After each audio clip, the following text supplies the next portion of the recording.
Hi everybody, it's Chris from Octopod, and I'm excited because today we've started a brand new project. We are going to do a test, and it's based on what you guys have asked us about. Basically, I want to know if living soils work well in the Octopod system. We've had some different people try different things, but my buddy Kim Blackburn sent a recipe to me about a year ago, and I've held on to it because I really wanted it. We're finally getting started. So our test is going to be with two of my time machine seedlings. They're from a Hermy plant, and as you can see, we've already got them in the ground. They're going to go side by side, living soil versus a mix of Premier HP with mycorrhizae and Coco Loco from Fox Farm. It's about a 50-50 blend. I usually use Sunshine number 4 in the Coco Loco, but I have the HP laying around, and so I used it. Sungrow, if you've got some extra soil, send it on over, and I'll get you next time, okay?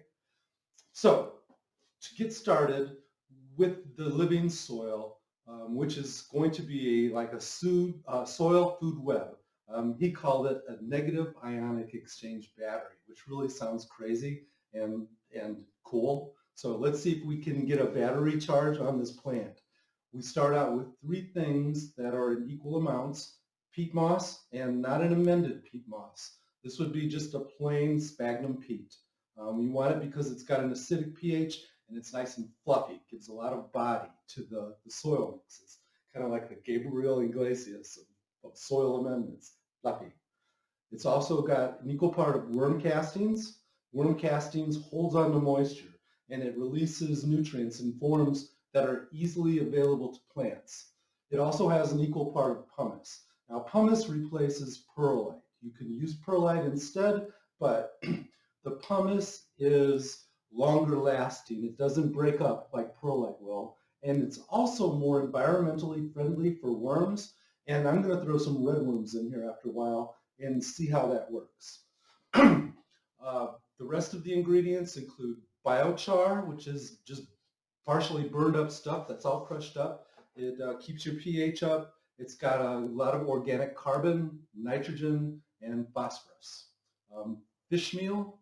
Fish meal is a balanced fertilizer with nitrogen, phosphorus, and potassium, and it's in a form that's available right away.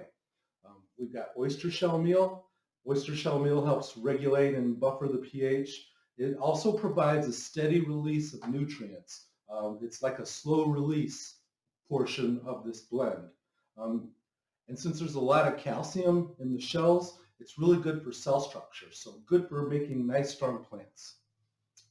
Kelp meal is also used, full of micronutrients. It increases the plant's tolerance to stress, pests, and disease. It just makes them stronger. I've seen a lot in commercial applications, so it must work.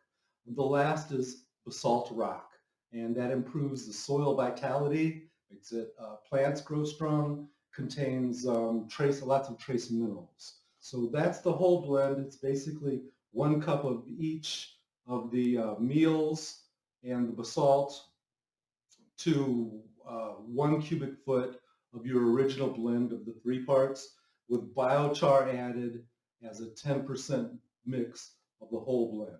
So Kayla mixed that all up. I got it potted, and I'm really excited to see what happens. We're going to put them on the autofill system. Each 6 gallon will be on its own. The other 6 gallon will have uh, the Premier HP with the Coco Loco. That has been the peat and cocoa mix with the organic amendments has been the best performing soil media that I've used. Soil-less media, to be technical, right? That the two together make a real nice buffet for the plants. So we're going with the best that I've tried so far with a brand new thing.